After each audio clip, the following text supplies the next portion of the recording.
And in the beginning of it all, a middle-aged man, a young man named Beryl, concentrates on his training when suddenly his father begins to criticize him for being so old and not having given him any grandchildren yet. At this, he begins to get tough with Beryl, saying that he does not have the slightest devotion to his family. Upon hearing this, Beryl goes to the dojo, where he has been a master for about 20 years, and asks his father if his efforts as a master are not already a type of devotion. At this, the old man finally shows some kind of respect for his son's achievements, and tells him to continue like this. As for Beryl, he wonders how he can have children since he is not married yet, and as for his father, he reminds him that Beryl trained several students, so one of them must be suitable for marriage. But upon hearing this, Beryl makes it clear that the dojo is not a place for romance after all. The place is only made to teach the art of fencing. Well, as he continues on his way, Beryl remembers his story in that dojo, and from the time he trained with the wooden sword until now, nothing has changed, as he has continued to strive with the same dedication as before, as Beryl's dream since he was young was to be a great swordsman. And now in middle age, Beryl feels that he has evolved as much as he would like, and although he does not consider himself the best swordsman in the world, he believes that he has a knack for teaching. After all, many of the students in his dojo have gone on to very successful careers. Well, when he returns home, he sits down to eat with his family when suddenly one of Beryl's former students, Alucha, rings the doorbell. And when he sits down to talk to everyone, they discover that she has become a commander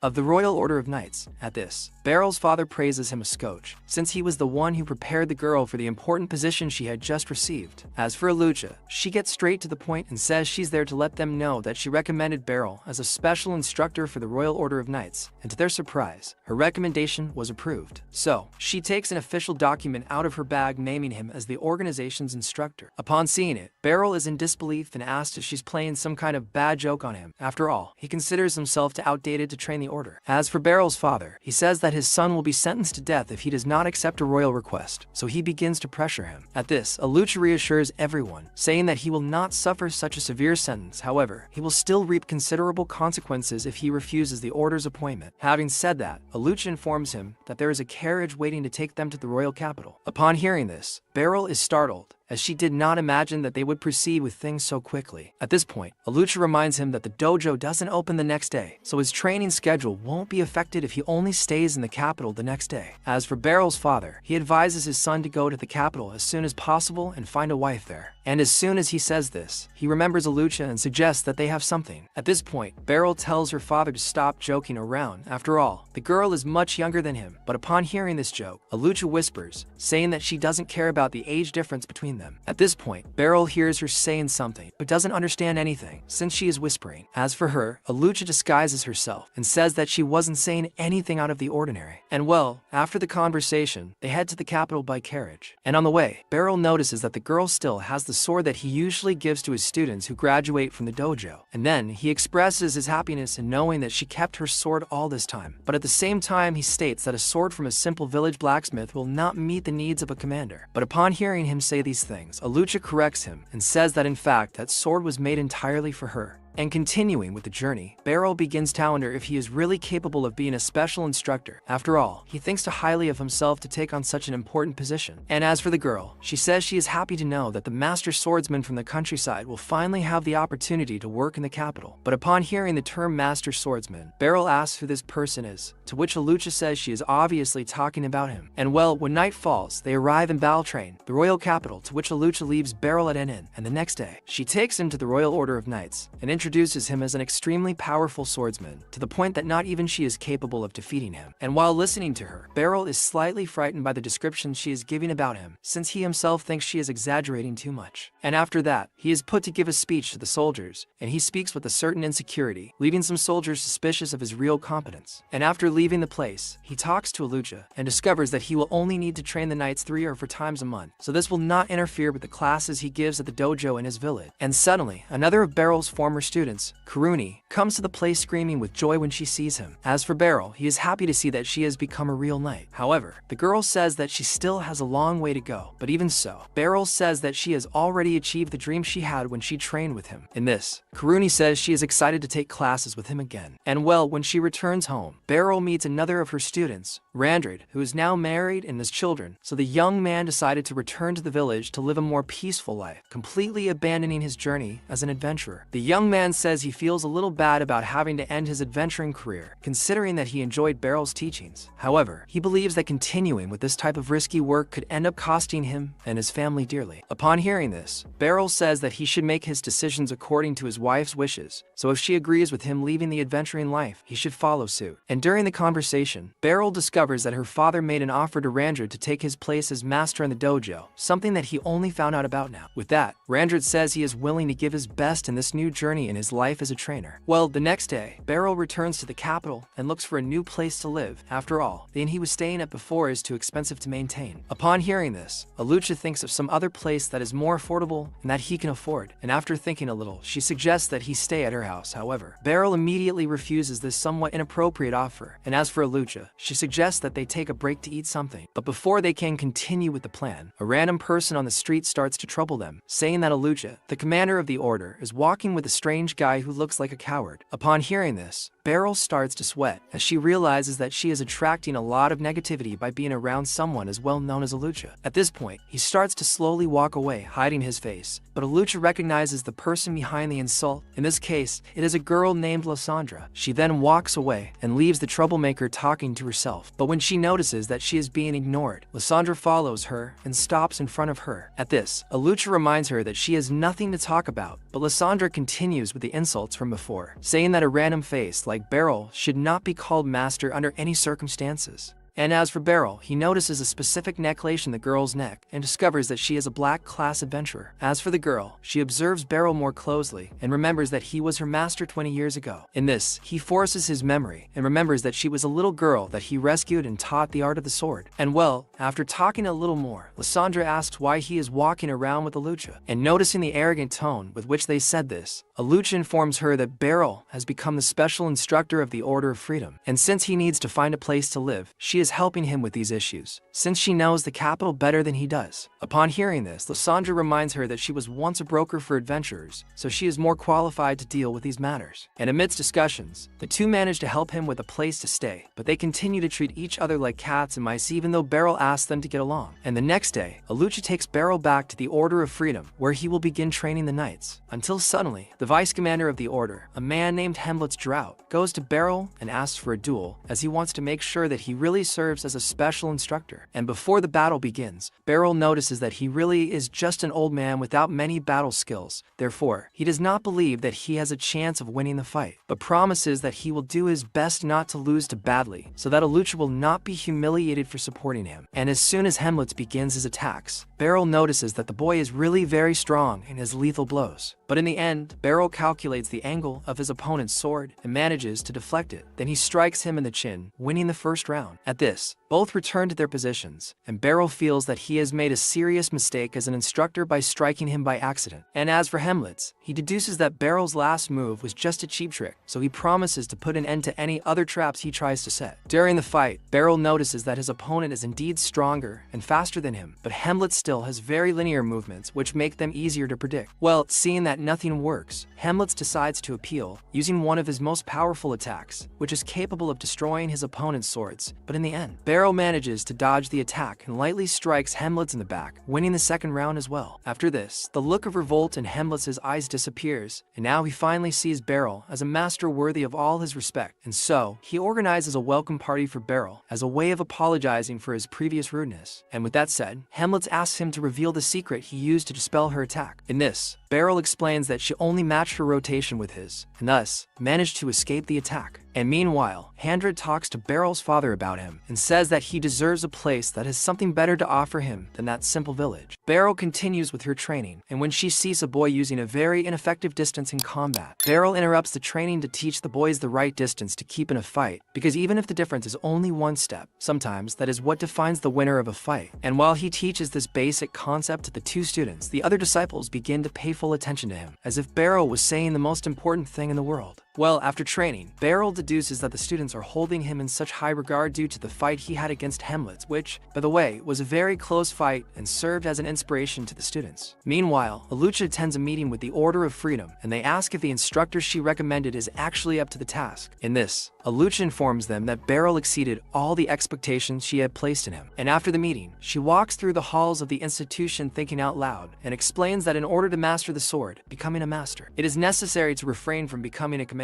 After all, both things take up a lot of her time. However, she had to make the sacrifice in order to get Beryl out of where he was. And when talking about him, she remembers the time she was introduced to the dojo where he trained because her parents decided it was time for Alucha to learn how to protect herself. And as soon as she saw Beryl for the first time, Alucha says she could already feel the kindness that Beryl exuded, and this was confirmed throughout the training sessions with him explaining everything with the greatest care. After all, he was training his students so that they would have the most efficient movements possible. And since Alucha had never experienced training of this kind, she saw everything as a great novelty, and for a year and a half, her training focused on physical resistance and fencing practice. In this, Alucha became stronger and stronger, to the point where the sword became lighter and more comfortable in her hands, and in addition, Beryl always praised her when she evolved in something, regardless of whether it was a small or significant achievement. And one day, Beryl calls her to practice some moves with him, and at the end of the training, he notices that she is more out of the curve than his other students, because instead of attacking him randomly, she chose a good moment to do it. And well, on another day, Alucha and the other students are taken to another dojo, where they meet students who had a different type of training than theirs. In this, Alucha is placed to face another student in a training context, but before the fight begins, she notices her opponent with his guard completely open, which makes him a walking attack zone. In this, Alucha exchanges some blows with the boy but soon eliminates him, and notices that she defeated him with an ease that left even her surprised. As they leave the place, Beryl says that they had an excellent experience facing people with a different combat style. However, Alucha notices that in fact, this experience made her realize that the students of the dojo that Beryl trains are much stronger than people who have another type of training. But upon hearing this, Beryl says that they are not as strong as they seem. However, Alucha reminds him that all the students of his dojo defeated their opponents. And furthermore, she says that Beryl won the simulation she had against the master of the other dojo. In this, Beryl explains that their styles just aligned in a way that favored them, therefore, he cannot say who is stronger. And furthermore, he asks Alucha to focus her thoughts on what she learned from facing those students, and not focus on who won or lost the fight. Upon hearing this, Alucha still doesn't quite understand what he's saying, but decides to follow his suggestion. And along the way, Alucha notices that she forgot something in the opponent's dojo, and so, she decides to go back to the place to get what she left there. In this, the dojo students pretend to deliver the hair accessory that she had forgotten there, but as soon as Alucha reaches out to grab the accessory, the boy who was holding it throws the item away and tells her to go get it. In addition, the boy shows that he was angry for having lost in training and says that she should not feel that she won the fight just because she defeated him during the simulation. As for the boy next door, he starts to mock the place where Alucha came from, saying that in a real fight they would never lose to a bunch of country bumpkins, so they invite her to a new fight, but Alucha refuses. At that, the boy who lost to her makes it clear that he will attack her if she does not do something to protect herself, and right after saying that, the boy tries to strike her, but Beryl appears right in time and gets in the middle of the blow. At that, he suggests that the boys do not use fencing in that dangerous way, but the boy decides to double the bet and tries to attack him. At that, Beryl takes the sword from the young man with just one move, and then he grabs the hair accessory that Alucha had gone to get. And as for the boy who had his sword thrown away, he grabs the sword from one of the students and tries to attack again, but in the middle of all the confusion, the owner's master appears on the scene and tells the young man to stop it. And when he sees his students trying to challenge Beryl, the instructor calls them all idiots and says that even if they join forces, they still won't be able to defeat Beryl. And furthermore, the instructor tells his students to face reality and accept that Beryl's students were better. Upon hearing this, Beryl advises the instructor to take it easy. After all, his students are going through a difficult phase in their lives, and that's why they end up acting so arrogantly. However, the instructor kneels down towards Beryl and apologizes on behalf of all his students. Well, on the way back home, Alucha says that it's all her fault for what happened, since she ended up forgetting her hair accessory at the dojo. But when she sees her blaming herself so much, Beryl says that she wasn't to blame for anything either. After all, he should have accompanied her to the dojo from the beginning, so he apologizes to her for putting her in danger. But at the same time, he says he's happy that nothing as serious happened to Alucha. And as soon as she hears this, the girl starts to cry. And then, Beryl deduces that she's crying because of the situation she ended up going through. But internally, Alucha tells herself that she was just very emotional with Beryl's words, and that's why she ended ended up not being able to handle it. And well, after a few more days of training, Alucha faces her master again in a fencing duel, and this time, she finally manages to defeat him. And then, Beryl assumes that she is now strong enough to receive his sword and end her activities at the dojo. After all, he feels he has nothing more to teach her. But upon hearing this, Alucha realizes that Beryl is just being very humble, as she is sure that she is not even close to his feat as a swordsman yet. And although she did not want to leave the dojo, Alucha agrees with his decision to avoid causing him more problems. And as soon as she leaves the dojo, Alucha sets as her life goal to prove that her master's skills were unmatched. And so, she takes her first step in that direction by taking the test to enter the order. And since no one there had a speed equal to her master, Alucha managed to enter the order with top marks. And since then, she decided that she would do something for her master, taking him out of that small town to give him a more dignified life in a big city where the order is located. In this, she rises to the rank of commander and achieves several things to the point where she generates enough confidence to hire an instructor. And 10 years after she left the dojo, Alucha finally manages to go after his master and bring him to order. And even after a long time, Alucha notices that he not only continued to have the same absurd speed as before, but also improved his skills even more. And well, when she returns to the present, Alucha meets Hemlitz and asks how the training is going. At this, the young man informs her that he is just going over the training that Beryl had given her before. Upon hearing this, Alucha deduces that her master has finished training for the day. However, Hemlitz says that in fact, Karuni decided to take him to see the capital, because since she arrived, Beryl has focused all her attention on training her students, completely forgetting to enjoy the capital. And upon hearing that another girl is walking around the capital with Beryl, Alucha becomes slightly jealous, because she wishes she were in Karuni's place. After all, this could be considered a real date. And upon hearing her say something slightly suspicious, Hemlitz asks if she said anything to him. However, Alucha covers it up, saying she didn't say anything out of the ordinary. And meanwhile, Beryl is dazzled by the amount of shops the capital has. After all, this is the complete opposite of her village, which only had an inn and a simple grocery store. As for Karuni, she claims that the best place to go sightseeing is the Western District. But upon hearing this, Beryl remembers hearing that the Northern District was the best, since it has more tourist attractions, such as the palace and the church. At this, Karuni reminds him that only country people like that kind of thing. And well, during the walk, a girl named Feist approaches the two calling Beryl master, but as usual, he doesn't remember her. Then, Feist shows him the sword he got from him when he finished the dojo, and asks if he can remember her now. And upon seeing the sword, Beryl forces her memory a little more and finally remembers the girl. As for her, Feist says she is there to buy some magical accessories. And upon seeing her using one of the accessories, Karuni mocks her, saying that anyone is capable of performing magic with those items. However, Feist makes it clear that she is capable of using magic even without the help of magical items. And during the conversation, a man starts running after stealing a woman's bag. However, Feist manages to capture him quickly by imbuing her sword with magic and shooting at the target. And at another moment, Beryl walks alone through the capital, when suddenly, he is approached by a girl named Lucy Diamond, who introduces herself as the commander of the Liberis Kingdom's magic course. And as they continue walking together, Lucy takes him to an isolated area and challenges him to a fight, so that she can test everything she has learned so far.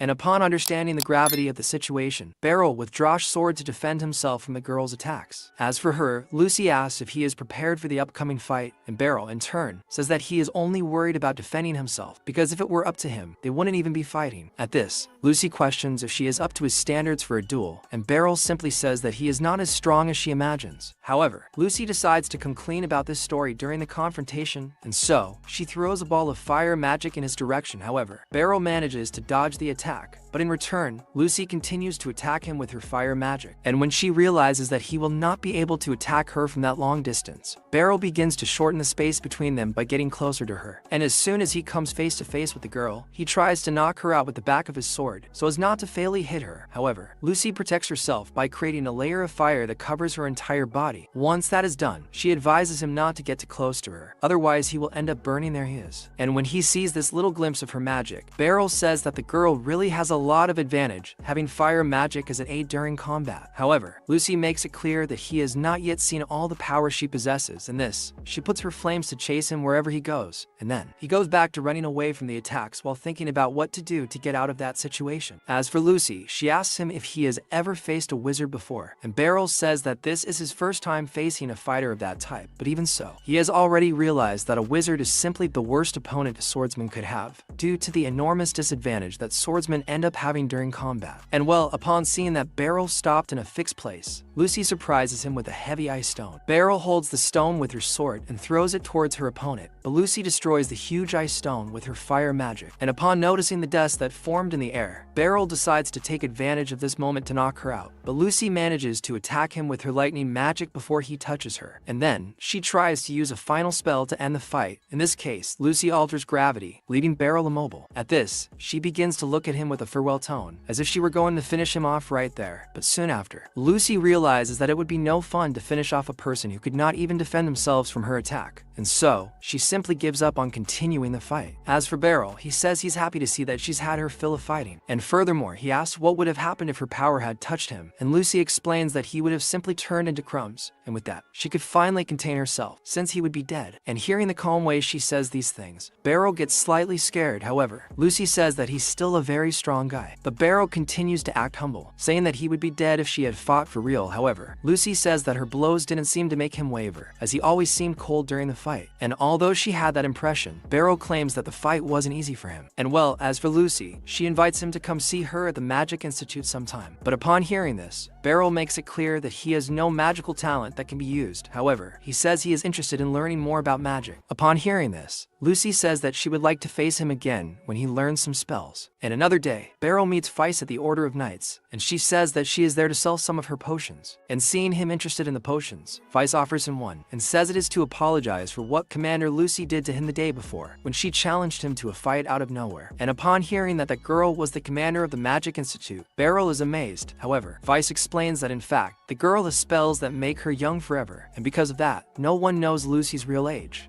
And during the conversation, Feist apologized with him, as she was the one who spoke about Beryl to her commander, who in turn decided to go see him personally. However, Beryl reassures her, saying that she was not to blame for anything, and furthermore, he accepts her apologies normally, even though he felt that he was close to death when he faced Lucy. In this, Feist explains that Lucy is an outlier. After all, the other wizards are much weaker than her. And well, in the middle of the conversation, Alucha pulls Beryl into a meeting, and says that he will be responsible for training some new adventurers. In this case, he will have to prepare them for their first mission in a dungeon. Upon hearing this, Beryl remembers a time when he entered a dungeon without any knowledge, out of pure youthful rebellion. And as expected, he was attacked by a monster and ran home in fear. And well, after discussing this mission more briefly, he goes to the Count's room to talk to the guild master, to settle all the points regarding the adventurer's training. But when he arrives there, he meets Lucy and asks what she is doing there. Serena then explains that, as she leads the magical course, she knows the guild master very well, so she is only there as a visitor. As for the master, he stands up and introduces himself as the guild master of the Liberis Adventurers Guild. That said, he approaches Beryl to greet him and says that he trusts him. After all, many important people recommended him for the mission to train the adventurers. But in return, Beryl says that she does not have all that confidence in himself. However, Lucy says that she was one of the people who recommended him. Therefore, Beryl has no reason to worry about his competence for the mission. And upon hearing this, Beryl realizes that no one there is counting much on his opinion of himself. And well, after the conversation, the guild master, Nidus, introduces Beryl to Mygan, his assistant, and says that he will be there to help him if he needs it. And as for Mygan, he says that there is something bothering him. In this case, he says that Beryl is not trustworthy enough, since he has never been an adventurer, and as a consequence of that, he has never entered a dungeon. And upon hearing this, instead of being upset with the assistant, Beryl sees in him a hope of not being called for that mission. But in return, Serena says that Mygan is being very disrespectful. And as for Lucy, she questions if Mygan is suspicious of her nomination, but he replies that he is only worried about the decisions that the guild makes. After all, they are the ones who will be responsible for leaving the adventurers in Beryl's hands. Therefore, they need to be sure that he will be a good advisor. And to get this story straight, Mygan suggests that Beryl face Serena and her twin swords. And upon hearing this, Lucy says that this is an excellent idea from Mygan. And as for Beryl, he doesn't know what to say, but in the end he ends up accepting, since there's not much else to do. And as soon as they arrive at the training camp, they are made to fight in front of an audience, leaving Beryl a little uncomfortable. And before the battle begins, Serena remembers a trip she was taking with her merchant family, when suddenly, in the middle of the road, they are attacked by a monster, which destroys the carriage where they were traveling. In this, Serena ends up falling into an abyss towards her death. But as soon as she reaches the ground, Serena is welcomed by Beryl, who does all the healing on her. And as soon as Serena wakes up, already in his house, Beryl asks more about her and her parents, but as soon as she hears these questions, Serena starts screaming, because she remembers the monster that attacked the carriage in which she was traveling with her family. And well, a few days later, Serena wakes up and sees Beryl training fencing with with a wooden sword, and she stares at her. And when he notices her watching his training, Beryl calls the girl to join him in training, and in the first few minutes of training,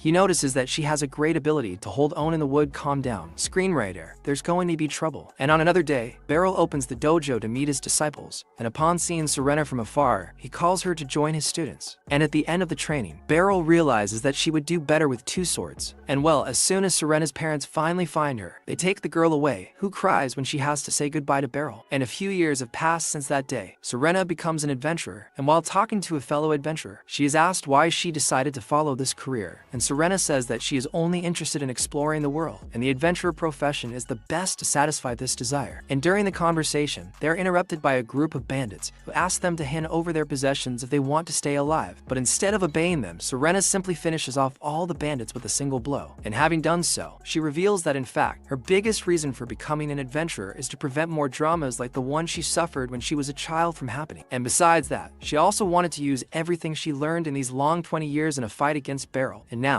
she is finally getting that opportunity. And during the fight, Beryl says he is proud to see the level Serena has reached. After all, she seems to have taken her training more seriously than he imagined. And although she is strong and fast, Beryl quickly finds her weak point, and in doing so, he disarms her and then trips Serena, taking her to the ground. And even though she lost the first round, Serena is happy with the fight and thanks him for giving her that opportunity. And meanwhile, Nida stays in the audience watching everything and says that the fight between the two was really incredible to watch. And as for Beryl, he informs her that Serena still hasn't fully perfected her left hand, and that's why she ended up giving him an opening that was decisive for his victory. And upon hearing this, Serena confesses that she really needs to train more to become comfortable with both hands. And suddenly everyone approaches the two, and Megan apologizes for having doubted Beryl's ability at first. However, Beryl says that it's okay, as it's natural that he had that doubt before seeing him fight. And well, when chosen as the adventurer's guide, Beryl is taken to meet the 3 young people, and as soon as they enter the dungeon, the 3 disciples quickly finish off the first goblins that appear, leaving Beryl more relaxed, since he won't have to do much. But when they are about to cross the dungeon, finishing it, they are surprised by a Xenograble who arrives and seriously attacks Porta. And when faced with such a powerful creature, Beryl attests that she is having the worst luck. But even so, she raises her sword to face the creature. But first, she asks if Serena has any potions. In this, she says that she still has 2. And then, Beryl takes advantage of the fact that she is safe and decides to focus on helping Porta. But instead, Serena takes the lead and goes to help Porta in his place, because she believes that was what he meant, when in fact Beryl was saying the complete opposite. And while he is distracted by this, Beryl is surprised by the monster, but manages to dodge the attack. And then he tries to hit the creature's leg, but fails to cause any scratches. And in the meantime, Serena runs with Porta to a cave to take shelter. And when she sees the girl managing to fulfill her mission, Beryl is motivated to endure the fight a little longer. However, he receives a full blow, which knocks him to the ground. Then he gets up and attacks the creature again, cutting off the monster's tail, making it even more aggressive. And then the bird starts flying with Beryl in an attempt to knock him down. But when it sees that this will not work, the creature returns to the ground and starts playing the ground as lava, with Beryl turning the entire ground around into volcanic fire. Then Serena starts to see the lava coming closer to her and Porta, and upon seeing this, Beryl realizes that time is running out, and then she attacks the monster head-on again, piercing the creature's eye. But in doing so, Beryl ends up destroying her sword, and then Serena finally returns to the fight, jumping on top of the bird with all her strength. Having done so, she pierces the monster's other eye, finishing off the bird once and for all. At that moment, the lava on the ground finally disappears, and then Serena thanks Beryl for the help provided, because if it weren't for him, that dangerous situation could not have been resolved. And besides, she apologizes for not having arrived in time to prevent Beryl from destroying her sword. But upon hearing this, Beryl says that there is no problem and only asks how Porta is, at which point Serena reassures him and says that the young man will soon recover completely. And upon looking at that situation as a whole, Serena remembers the battle she had with Beryl and feels nostalgic for those memories. Well, after leaving the place, Serena and Beryl return to the guild master, who is surprised to see that they defeated a rare monster and that it had been a target of the adventurers for a long time. And on top of that, they still defeated the monster while protecting the other 3 rookies, which makes their feat even greater. And upon seeing the guild master impressed with this feat, Serena makes it clear that most of the fighting was done by Beryl. Therefore, she believes that if it weren't for him, everyone would be dead. But upon hearing this, Beryl tries to remind her that it was Serena who delivered the final blow. However, he is interrupted by the guild master, who begins to thank him immensely for his deeds. And then he decides to give some compensation to Beryl, who in turn humbly refuses. At this, the master's assistant says that rewarding him is the least they can do for someone who defeated a black class. And well, at another moment, the guild prepares prepares the rescue group, and in the meantime, Serena stands from afar observing everyone's movements, and says that the guild master is mistaken for thinking that Beryl is a mere adventurer. But on the other hand, Beryl feels that she is praising him more than he really deserves. And suddenly, Serena out of nowhere apologizes to him, at which Beryl asks why, and she says that she is feeling guilty for dragging Beryl into such a sudden mission. After all, the fact that she praised him so much made the guild master take an interest in him, and consequently, he asked Beryl to help him bake in this important battle that will be fought. And upon hearing this, Beryl consoles her, saying that she is not to blame for anything, although he actually finds it a little uncomfortable when she praises him so intensely. As for Serena, she says that Beryl was very strong and thanks him for being able to participate in that mission. But upon hearing this, Beryl says that in fact, it is he who should thank her. After all, the fact that she chose him saved the lives of many people, which for him is something worthy of praise. However, Serena cannot accept these compliments as she thinks she is not worthy of them. But upon seeing her like this, Beryl tells her that she does not need to be ashamed. After all, Serena is no longer a child. And on another day, Kurumi takes Beryl to the blacksmith to fix his sword. And as for Kurumi, she says that she was already going there anyway, so she didn't see any problem in taking him along. But when she sees Alucha with them too, Beryl continues to feel slightly uncomfortable about being in the way, as she is almost certain that Alucha had work to do and shouldn't be there accompanying him. In this, she says that choosing his sword is something very important, and for this reason, she must be with Beryl to help him choose the best weaponry. And besides, she remembers that Lysandra has already taken care of finding an inn for him, and Kurumi has already shown him around the city, so she feels like she is falling behind in terms of being useful to him. And well, when they get to the blacksmith in question, Beryl hears a very familiar voice, and when he looks at who the person in question is, he comes face to face with Balder, an old friend, and is surprised to discover that he is the owner of that weapon shop. And seeing them apparently so close, Alucha asks if they know each other, and then Beryl says that Balder was also one of her students, and the oldest of them at that, as he had only entered the dojo to feel what it was like to hold a sword, so that he could forge swords with the eyes of a swordsman. And although he had a reasonable purpose behind it, Beryl still found it a little strange to see such an older student among the children. But when she sees that Balder has actually managed to conquer his dream store, Beryl is happy for him and congratulates him on this achievement. Upon hearing this, Balder thanks him for his words and asks how he can help them. At this, Kurumi asks him to sharpen her dagger, but as soon as Balder examines the equipment, he makes it clear that the dagger is beyond repair, so she must buy a new one. Upon hearing this, Kurumi tries to argue by asking why she has to buy another one, to which Balder explains that her dagger is not only dull, but also chipped, and therefore, there is no repair for her weapon. And upon seeing the state of the dagger, Alucha says that Kurumi seems to not know how to hold her equipment properly, causing it to wear out faster. At this, Beryl asks her what it feels like to hold a dagger, and Kurumi says that the sensation is light and pleasant. And upon hearing this answer, Balder immediately understands what is happening, and says that the fact that she is holding the dagger lightly makes it the worst weapon she could have. And then, Beryl analyzes the dual-wielding Zweihander sword, and notices that this is the perfect weapon for Kurumi, because even though the girl is small, she is strong enough to hold the sword. Then she tests it, and notices that this sword is not as light as her dagger, but at the same time, it is not heavy to the point that she cannot carry it. Then, Beryl realizes that she made the right choice in the weapon, and then, Kurumi decides to buy that sword.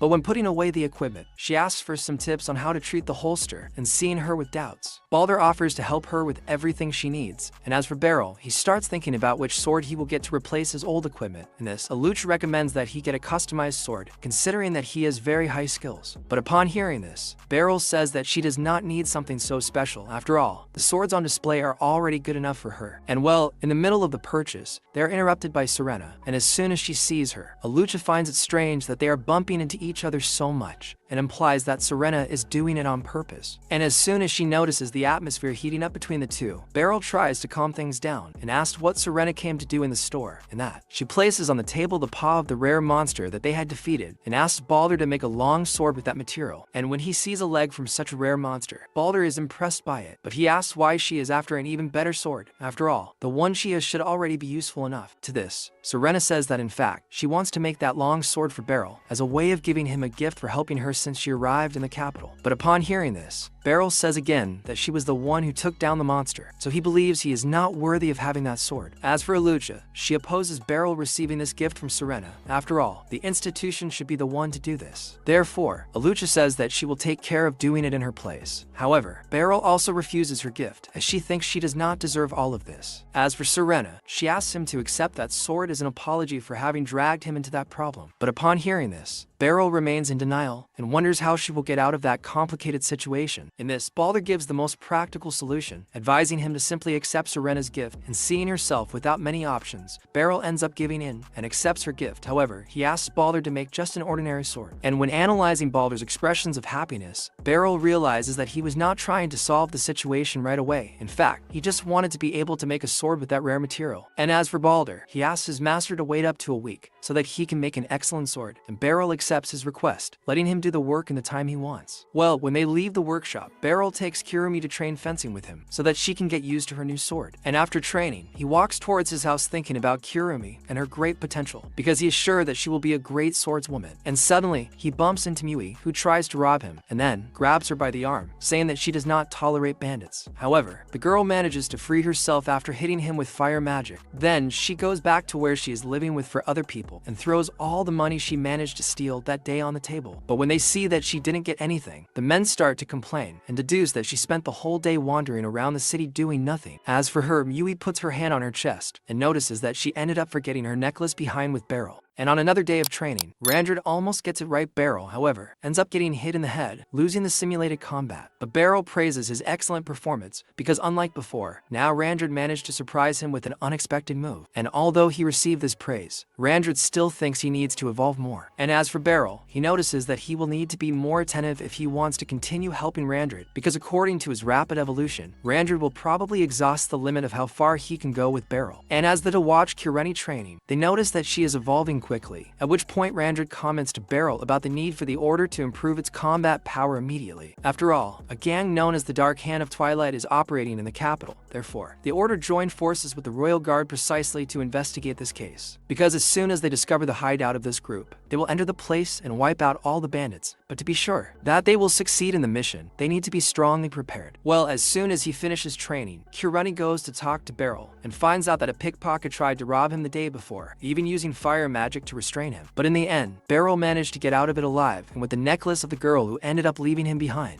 And after hearing this whole story, Kireni doesn't understand why a magician would do this, considering that magicians usually make easy money, so there is no reason for them to rob other people. What's more, Randred deduces that the girl's necklace is also a stolen item, and upon hearing this, Beryl decides to send that necklace as a lost object in the hope that it reaches the real owner of the accessory. In this, Randred advises him to deliver the item to the reception of the Order's headquarters, as they will know how to treat this lost item in the best possible way. And well, after leaving the necklace in the suggested place, Beryl goes back to walking the streets wondering who the girl who tried to steal it could be. After all, he suspects that there is something more behind the supposed attempted robbery. And suddenly, he finds the girl who tried to rob him, and ironically asks if she was looking for a necklace. And as soon as the girl notices his presence, she starts yelling, telling him to return her necklace, but Beryl says that she left the accessory at the Order's headquarters so that the necklace can return to its rightful owner. With that, he offers to go with her to the place to get the necklace if the item really belongs to her. And seeing that he doesn't have many options, the girl starts following him, and as a way of trying to interact a little more, Beryl asks her name, but the girl decides to keep to herself and says that she has nothing to talk to him about. However, Beryl insists on bringing up the subject and advises her to stop doing what she does to survive, but instead of answering him, she just looks away, showing that she doesn't care about his advice. At this, Beryl realizes that she is already mature enough to understand what is right and wrong, and so she decides to keep to herself as well. And as soon as she retrieves the necklace, Beryl holds it out to her, making the girl advance on him. However, Beryl says that he will hand the necklace over to her only after they have a more serious conversation. But upon hearing this, the girl once again refuses to have any kind of dialogue with him, until suddenly Alucha goes to the two to see what is happening. But as soon as she sees a child next to him, she deduces that it is Beryl's daughter. At this point, they take a break to talk, and then Alucha finds out everything that happened regarding the attempted robbery that Beryl suffered and about the necklace that the girl left at the crime scene. And during the meeting, the young woman shows confidence that she will not be punished, as she says that there is no way they can arrest her, since there was no flagrant crime. And as for Beryl, he says that in fact, he has no intention of reporting her, so the girl tells him to return her necklace immediately. But first, Beryl asks her to promise not to steal from anyone else. However, the girl changes the subject, saying that he has no right to blackmail her with the necklace, considering that the accessory has always been hers. And when noticing that the girl has not shown any remorse for the theft, and that she will not stop committing crimes, Alucha says that she is at least very brave, but advises the girl to take advantage of her talent with magic to do something better with her life. And upon hearing this, Beryl adds that she is willing to listen to the young woman if she is going through any difficulties. At this point, the girl finally opens up and says that she needs to get 5 million daoks, as this is the amount she needs to give to a certain someone who promised to resurrect her sister. And to get this money more easily, she thought the best choice would be to enter the world of crime. And upon hearing this, Beryl realizes that the girl is being manipulated by evil people. And as for Lucha, she asks for permission to go and resolve something. At this point, Beryl is alone with the girl, and when he notices her stomach growling, he goes out to get her something to eat. And while the young woman needs the bread he brought, Beryl talks to her about the situation involving the two of them, and says that even though it is strange to see in front of him someone who tried to rob him, he still sympathizes with her situation, because he saw that the girl is really shaken by something. And as the conversation continues, Beryl again asks her to at least say her name, and this time, she finally introduces herself, and says she is Mui Freya, and seeing that she has disarmed herself, Beryl decides to hand over her necklace. With that, Mui prepares to leave, but before she can leave the room, Lucy goes to Mui and introduces herself as the commander of the Liberian Magic Corps. But upon hearing this, Mui doubts the girl and says that she is actually just a random child. Lucy uses fire magic to heat Meiwi's tea as a way of showing that she really isn't lying about her position as commander. And having done this little demonstration, Lucy calls Mui to the Magic Institute and promises that she will be well taken care of there. However, Mui says that she doesn't have time to waste on such things. After all, she needs to get the money to resurrect her sister right away. And upon hearing this, Lucy tells her the truth and says that resurrection magic simply doesn't exist. And seeing her being so direct, Beryl tries to contain her, but Lucy goes ahead and says that Mui will find out the truth sooner or later, so it's better for her to know now that she was deceived. And as for Lucha, she asks Beryl to leave the rest of the conversation to Lucy, as she will know the best way to deal with that situation. In this, Mui continues in denial and assures that her sister will come back to life. After all, she saw her sister's body being preserved precisely for the moment when she is revived. But even after hearing this, Lucy says again that Mui is being deceived, and then asks the girl to reveal the name of the person who promised to resurrect her sister, because Lucy says she is willing to confront the guy personally to find out if he is lying or not. And if he is telling the truth, Lucy promises that she will give the 5 million daoks that Mui needs. And upon hearing this, the girl finally reveals who is behind the scheme. In this case, the individual is known as Twilight. And as soon as he receives the name of the suspect, Lucy turns her back and asks Mui to take her to the individual immediately. Upon hearing this, Alucha offers to accompany them. However, Lucy says that she will end up drawing too much attention if she goes to the place, so Lucy asks only Beryl to accompany her. And upon hearing this, Beryl immediately agrees to participate in the mission to avenge the guy who dared to exploit the feelings of a child like Mui. And halfway there, Mui informs her that she lived alone with her sister, as that was the life that many people had in the place where she came from. But after her sister's death, Mui began to live alone. And well, after arriving at Twilight's hideout, Lucy decides to enter the place through the front door. However, Mui says that this door does not open, so they must enter through the back. But upon hearing this, Lucy ignores her and simply destroys the main door, gaining access to the place one way or another. And upon taking down one of the guards, Lucy orders them to bring their leader right away. After all, she is there to talk to Twilight. And upon being informed about where the leader is hiding, Lucy continues on her way and leaves Beryl to take care of the other remaining guards. But as soon as the enemies notice that Beryl is carrying only a wooden sword, they feel underestimated. One of the guards then tries to attack Mui to get revenge for her having led those people to the hideout. But before he can do anything to the girl, Beryl steps in between the two and hits the enemy, who falls after receiving just one blow. And in the meantime, Lucy catches up with Twilight, who begins to act hostilely, attacking her with his ice magic. However, Lucy manages to free herself from the ice stones using fire magic, and when she sees that her last attack has had no effect, Twilight begins to levitate several objects, and Lucy deduces that he used the same magic to levitate Meiwi's sister's body, making her believe that her sister was alive, when in fact it was just his magic. And upon hearing this, Twilight confirms that Mui was indeed very easy to fool, and then he describes her as an idiot child. But upon seeing him insulting Mui, Lucy says that in fact, the child in this story is him. And with that, she dispels his magic, and thus manages to regain control of her body. And returning to Beryl, he continues defeating the enemies one by one, even though he only has a wooden sword. And then, one of the enemies insults Mui again, calling her ungrateful for having betrayed Twilight. But suddenly, he is finished off by Beryl. And then, Lucy reappears at the scene bringing Twilight with his entire body paralyzed. Then, she throws him near Mui and tells him to tell Mui the truth. And then, he confesses that he really deceived her, saying that resurrection magic existed. Upon hearing this, Mui comes to her senses and then talks to Beryl to try to calm down after having discovered the whole truth. And in the end, Mui says that he is a rather strange old man. But at least she finally smiles back at him. And as for Lucy, she arrests everyone involved in that scheme and confiscates the items seized seized from the gang's hideout. And suddenly, a suspicious man kills Twilight before he could be interrogated by Lucy, and then he goes to a guy to tell him that the job was finished and that now their scheme is no longer at risk of being leaked. My friends, it has to be well. If there is a priest or bishop in the church who has that anime-like physiognomy of a good guy, it's sure to go wrong. So if you're also curious about how this story will unfold, leave a like and subscribe, and I'll see you in the next video.